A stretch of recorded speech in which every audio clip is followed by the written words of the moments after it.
जब तक जनता को साथ लेकर नहीं चलेगी तब तक जनता भी उसका साथ नहीं देगी। ये बेटे आप लोग है ना, अपना माइक बंद कीजिए, बंद रखिए अपने आप को। संचार के बिना जीवन संभव नहीं है। मानव सभ्यता के विकास में संचार की सबसे महत्वपूर्ण भूमिका रही है। संचार दो या दो से अधिक व्यक्तियों के बीच सूचनाओं, विचारों और भावनाओं का आदान प्रदान है। इस पंक्ति को अंडरलाइन कीजिए। अब संचार क्या है? संचार दो या दो से अधिक व्यक्ति होंगे तभी जो सूचनाएं हैं, जो विचार है या जो आपकी फीलिंग्स है, वो उनको आप एक दूसरे के साथ बांट सकते हो। ठीक है, आप एक दूसरे की सूचनाओं से अवगत हो सकते हो, एक दूसरे के विचारों से, एक दूसरे की भावनाओं से अच्छे से परिचित हो सकते हो। ठीक है, इस तरह संचार एक प्रक्रिया है जिसमें कई तत्व शामिल है।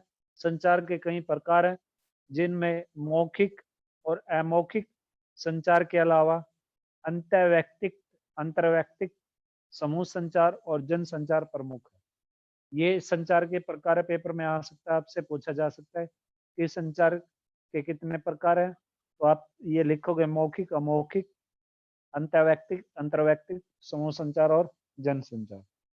6 प्रकार हो गए संचार के। ठीक है, जन संचार कई मामलों में संचार के अन्य रूपों से अलग है।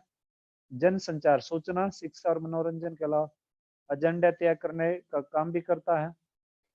भारत में जन संचार के विभिन्न माध्यमों का प्रभाव बढ़ता जा रहा है। जन संचार माध्यमों का लोगों पर सकारात्मक के साथ साथ नकारात्मक प्रभाव भी पड़ता है। यानी कि ये जो जन संचार माध्यम है, ये इसका पॉजिटिव बेनिफिट भी है और नेगेटिव भी। ये पॉजिटिव वे से भी हम इसको लेकर चलते हैं और नेगेटिव वे से भी इसको लेकर चलते हैं। गलत चीजें जो हम मोबाइल पर, लैपटॉप पर देखते रहते हैं, या उसका दुष्प्रभाव हमारे ऊपर अवश्य पड़ता है। ठीक है, इन नकारात्मक प्रभाव के प्रति लोगों का सचेत होना बहुत जरूरी है। गलत कामों के लिए हम जो इसे यूज करते हैं। ठीक है, अब आगे है संचार परिभाषा और महत्व।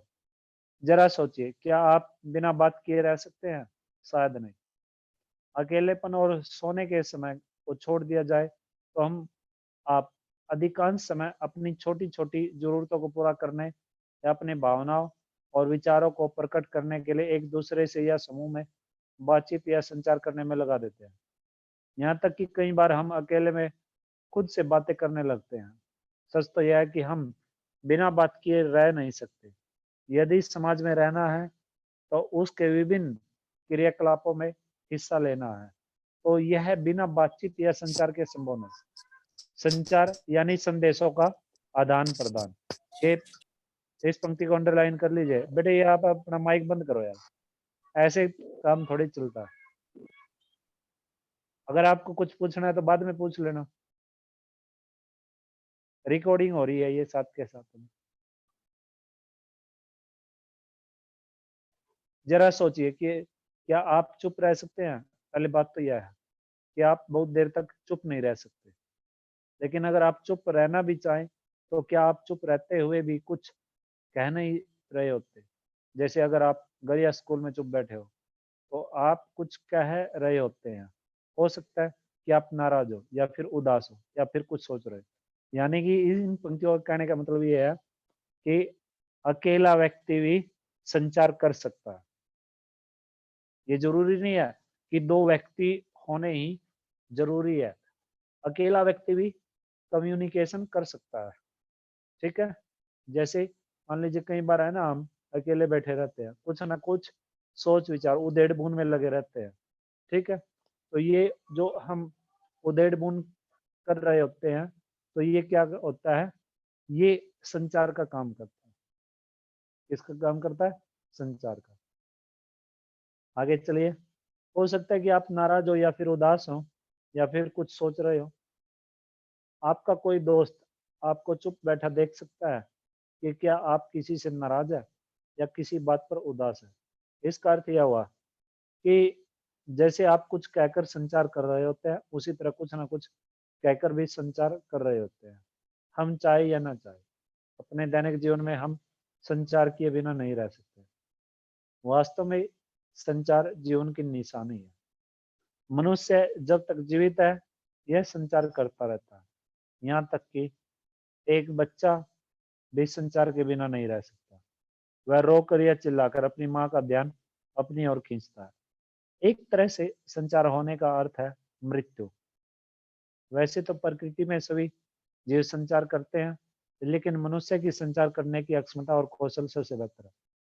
अक्सर यह कहा जाता है कि मनुष्य एक सामाजिक प्राणी है और सामाजिक प्राणी के रूप में विकसित करने में उसकी संचार क्षमता की सबसे बड़ी भूमिका रही है। परिवार और समाज में एक व्यक्ति के रूप में हम अन्य लोगों से संचार के जरिए ही संबंध स्थापित करते हैं और रोजमर्रा की जरूरतें पूरी करते हैं। संचार ही हमें एक दूसरे से जोड़ता है। गौर से देखिए तो सभ्यता के विकास की कहानी संचार और उसके साधनों के विकास की कहानी है। मनुष्य ने चाहे भाषा का विकास किया हो या लिपि का या फिर छपाई का, इसके पीछे मूल इच्छा संदेशों के आदान प्रदान की। दरअसल संदेशों के आदान प्रदान में लगने वाले समय और दूरी को पाटने के लिए मनुष्य ने संचार के माध्यमों की खोज की। आज हम जिस संचार क्रांति की बात करते हैं, आखिर वह क्या है? संचार और जन संचार के विभिन्न माध्यमों, टेलीफोन, इंटरनेट, फैक्स, समाचार पत्र, रेडियो, टेलीविजन, सिनेमा आदि के जरिए मनुष्य संदेशों के आदान प्रदान में एक दूसरे के बीच की दूरी और समय को लगातार कम से कम करने की कोशिश कर रहा है। यही कारण है कि आज संचार माध्यमों के विकास के साथ न सिर्फ भौगोलिक दूरियां कम हो रही हैं, बल्कि सांस्कृतिक और मानसिक रूप से भी हम एक दूसरे के करीब आ रहे हैं। शायद यही कारण है कि कुछ लोग मानते हैं कि आज दुनिया एक गांव में बदल गई है। दुनिया के किसी भी कोने में कोई घटना हो, जन संचार माध्यमों के जरिए कुछ ही मिनटों में हमें खबर मिल जाती है। अगर वहाँ किसी टेलीविजन समाचार चैनल का संवाददाता मौजूद हो तो हमें वहाँ की तस्वीरें भी तुरंत देखने को मिल जाती है। याद कीजिए 11 सितंबर 2001 को अमेरिका में वर्ल्ड ट्रेड सेंटर पर आतंकवादी हमले को पूरी दुनिया ने अपनी आंखों के सामने घटते देखा। इसी तरह आज टेलीविजन के पर्दे पर हम दुनिया भर के अलग अलग क्षेत्रों में घट रही घटनाओं को सीधे प्रसारण के जरिए ठीक उसी समय देख सकते हैं। आप क्रिकेट मैच देखने स्टेडियम भले न जाए, लेकिन आप घर बैठे उस मैच का सीधा प्रसारण देख सकते हैं। सच पूछिए तो आज संचार के और जनसंचार के माध्यम हमारी अनिवार्य आवश्यकता बन गए। हमारे रोजमर्रा के जीवन में उनकी बहुत अहम भूमिका हो गई है। उनके बिना हम आज आधुनिक जीवन की कल्पना भी नहीं कर सकते। वे हमारे लिए न सिर्फ सूचना के माध्यम है, बल्कि वे हमें जागरूक बनाने और हमारा मनोरंजन करने में भी अग्रणी भूमिका निभा रहे हैं।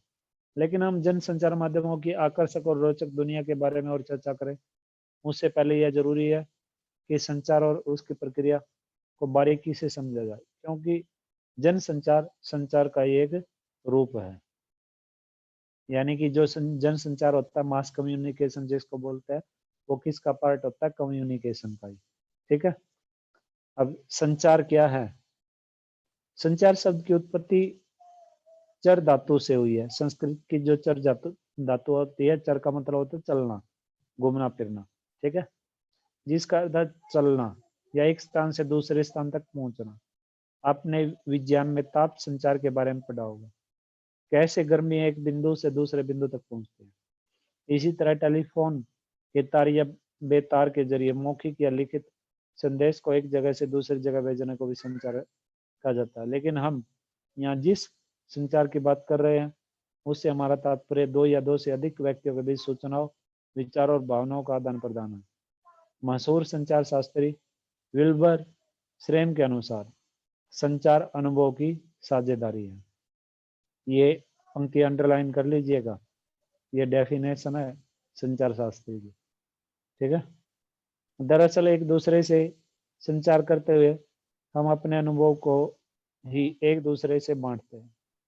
लेकिन संचार सिर्फ दो व्यक्तियों तक सीमित घटना नहीं, संचार के तहत सिर्फ 2 या उससे अधिक व्यक्तियों में ही नहीं, हजारों लाखों लोगों के बीच होने वाले जनसंचार तक को शामिल किया जाता है। इस प्रकार सूचना और विचारों और भावनाओं को लिखित, मौखिक या दृश्य सर्वे माध्यमों के जरिए सफलतापूर्वक एक जगह से दूसरी जगह पहुंचाना ही संचार है। और इस प्रक्रिया को अंजाम देने में मदद करने वाले तरीके संचार माध्यम कहलाते हैं। इस तरह हमने देखा कि संचार एक घटना के बजाय प्रक्रिया, एक ऐसी जीवंत प्रक्रिया जिसमें सूचना देने और पाने वाले की सक्रिय भागीदारी जरूरी है। दोनों की सक्रिय भागीदारी से ही यह प्रक्रिया पूरी होती है।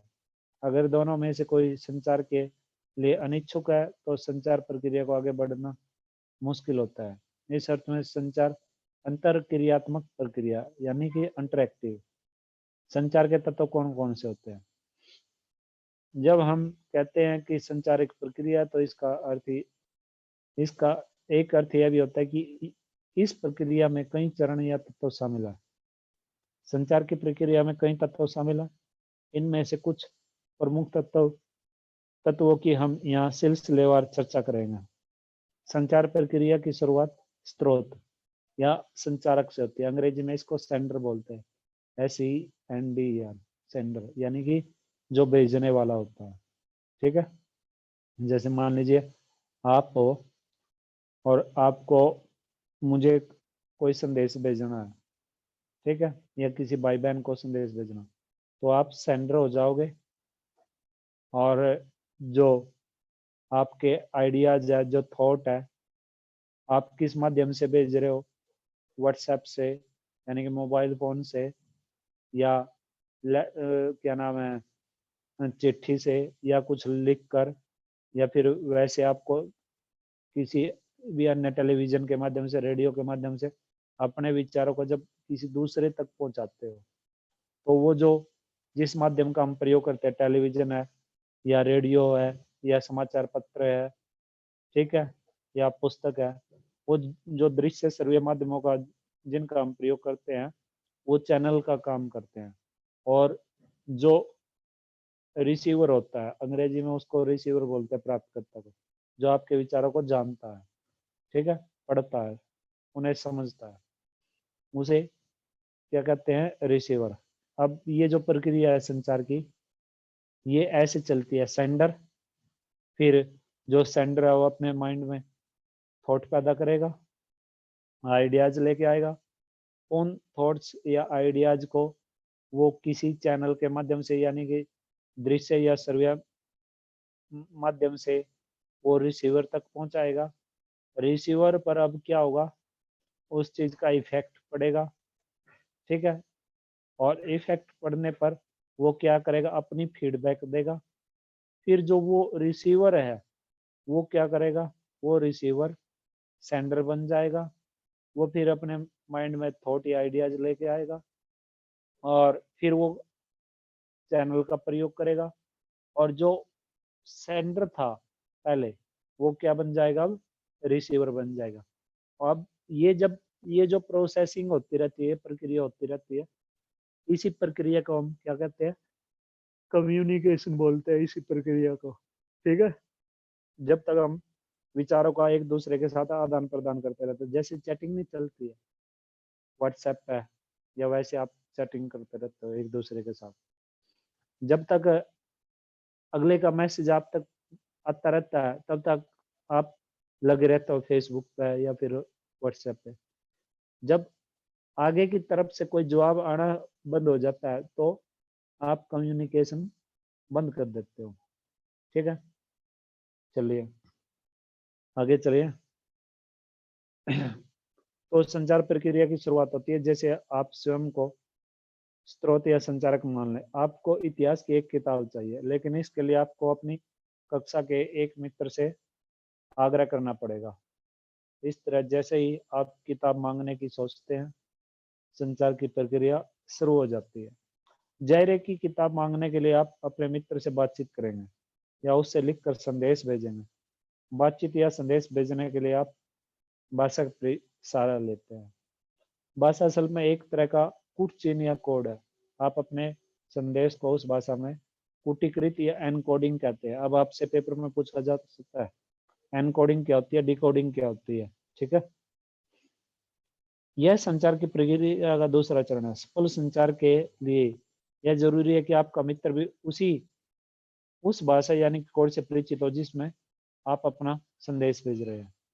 इसके साथ ही संचारक का एनकोडिंग की प्रक्रिया का पर भी पूरा अधिकार होना चाहिए। इसका अर्थ यह हुआ कि सफल संचार के लिए संचार का भाषा पर पूरा अधिकार होना चाहिए, साथ ही उसे अपने संदेश के मुताबिक बोलना या लिखना भी आना चाहिए। एनकोडिंग का मतलब यही होता है कि जिस लैंग्वेज में आप जो भी मैसेज अपने मित्र को, सगे संबंधी को देना चाह रहे हो, वही लैंग्वेज आपके सगे संबंधी या आपके मित्र को भी आनी चाहिए। अगर आप मान लो इंग्लिश में कोई मैसेज पहुंचा रहे हो, कोई संदेश, कोई विचार इंग्लिश में अपने भाई बहन को या किसी मित्र को तक पहुंचाते हो, भेजते हो, ठीक है, आपने तो इंग्लिश में भेज दिया, अगले को इंग्लिश आती नहीं या उर्दू आती नहीं। ठीक है, तो कहने का मतलब ये है, अगर आप इंग्लिश में मैसेज भेजते हो तो अगले व्यक्ति को भी इंग्लिश आनी जरूरी है, वही लैंग्वेज जिस लैंग्वेज में आप संदेश भेजते हो। ठीक है, तभी जो संचार है वो सफल हो सकता है, तभी कम्युनिकेशन सक्सेस हो सकता है। ठीक है भाई, आगे चलिए।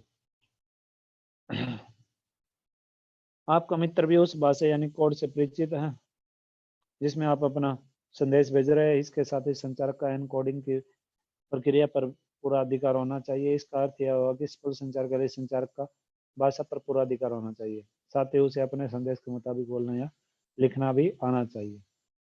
इसके बाद संचार प्रक्रिया में अगला चरण स्वयं संदेश का आता है। संचार प्रक्रिया में संदेश का बहुत अधिक महत्व है।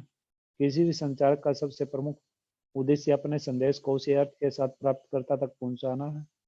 इसलिए सफल संचार के लिए जरूरी है कि संचारक अपने संदेश को लेकर खुद पूरी तरह से स्पष्ट है। संदेश जितना ही स्पष्ट और सीधा होगा, संदेश के प्राप्तकर्ता को उसे समझना उतना ही आसान होगा। फिर अगला स्टेप है चैनल, माध्यम। लेकिन संदेश को किसी माध्यम के जरिए प्राप्तकर्ता तक पहुंचाना होता है, जैसे हमारे बोले हुए शब्द ध्वनि तरंगों के जरिए प्राप्तकर्ता तक पहुंचते हैं, जबकि दृश्य संदेश प्रकाश तरंगों के जरिए।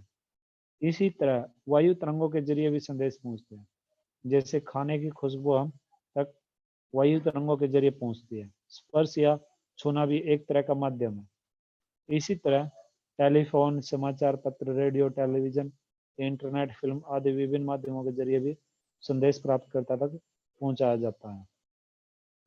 प्राप्तकर्ता यानी रिसीवर प्राप्त संदेश का कूटवाचन यानी कि उसकी डिकोडिंग करता है। अब एनकोडिंग और डिकोडिंग में अंतर क्या है ये जान लीजिए।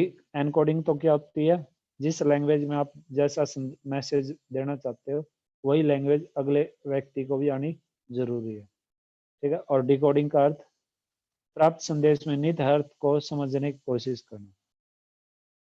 यह इस तरह से एनकोडिंग की उल्टी प्रक्रिया। इसमें संदेश का प्राप्तकर्ता उन चिन्ह और संकेतों के अर्थ निकालता है। जारी के संचार और प्राप्तकर्ता दोनों का उस कोड से परिचित होना जरूरी है। यानी कि डिकोडिंग का मतलब क्या हो गया, जो कुछ भी संदेश आप तक पहुंचा है उसका मूल भाव क्या है, मेन मीनिंग क्या है, उसमें क्या कहना चाह रहे हैं, किसके विषय में वो बताना चाह रहे हैं आपको। ठीक है, संचार प्रक्रिया में प्राप्तकर्ता की भी अहम भूमिका होती है, क्योंकि वही संदेश का आखिरी लक्ष्य होता है। प्राप्तकर्ता कोई भी हो सकता है, वह कोई एक व्यक्ति हो सकता है, एक समूह हो सकता है, या कोई संस्था अथवा एक विशाल जनसमूह भी हो सकता है। प्राप्तकर्ता को जब संदेश मिलता है तो वह उसके मुताबिक अपनी प्रतिक्रिया व्यक्त करता है। प्रतिक्रिया यानी कि फीडबैक देना। ठीक है, वह प्रतिक्रिया सकारात्मक या नकारात्मक हो सकती है, यानी आपका मित्र कह सकता है कि वह किताब देगा या नहीं। संचार प्रक्रिया से प्राप्त करता इस प्रतिक्रिया को फीडबैक कहते हैं। ठीक है, अब देखिए, सबसे पहले एक करंट का एग्जाम्पल मैं आपको बता देता हूँ। अभी जो हमारे किसान भाई हैं, पंजाब, हरियाणा, उत्तर प्रदेश, राजस्थान, अन्य अन्य सभी जो अलग अलग राज्यों से आए हुए हैं, और दिल्ली में इन्होंने जाम बंद किया हुआ। अब इन्होंने क्या किया, ये एक सेंडर हो गए, ठीक है, किसान वर्ग, किसान भाई हमारे, ये अपना संदेश भारत सरकार को पहुंचाना चाहते हैं।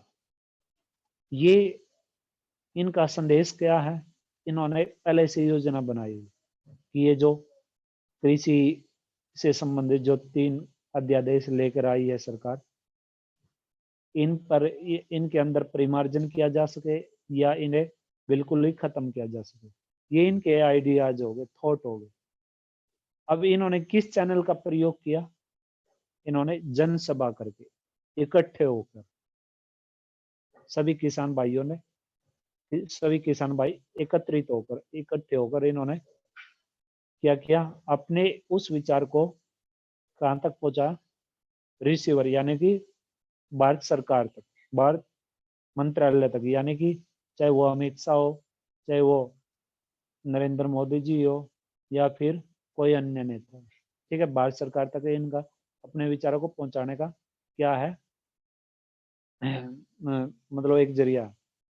अब इनके विचार भारत सरकार पर जो मंत्री हैं सेंटर में, उन पर क्या इफेक्ट पड़ता है, क्या प्रभाव पड़ेगा, वो अपनी क्या फीडबैक देंगे। अब उन्होंने अपनी फीडबैक जैसे दी, कल क्या फीडबैक दी कि कल मंगलवार को 3 बजे सभी किसान भाइयों से क्या होगा, आप किसान सभी किसान वर्ग से या किसान भाइयों से बातचीत होगी 3 बजे, और इसका कोई ना कोई समाधान अवश्य निकलेगा। ये उन्होंने आश्वासन दिया भारत सरकार ने किसान भाइयों को। तो ये क्या हो गया, ये उनकी भारत सरकार की तरफ से फीडबैक है, ठीक है। ये जो प्रोसेसिंग है, ये जब तक चलती रहेगी, कम्युनिकेशन होता रहेगा।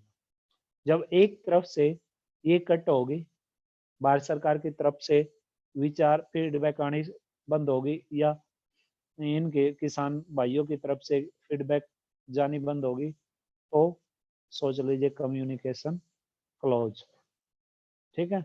ये नीचे चित्र भी दिया हुआ है, इसे समझने की आप कोशिश भी करें, ठीक है।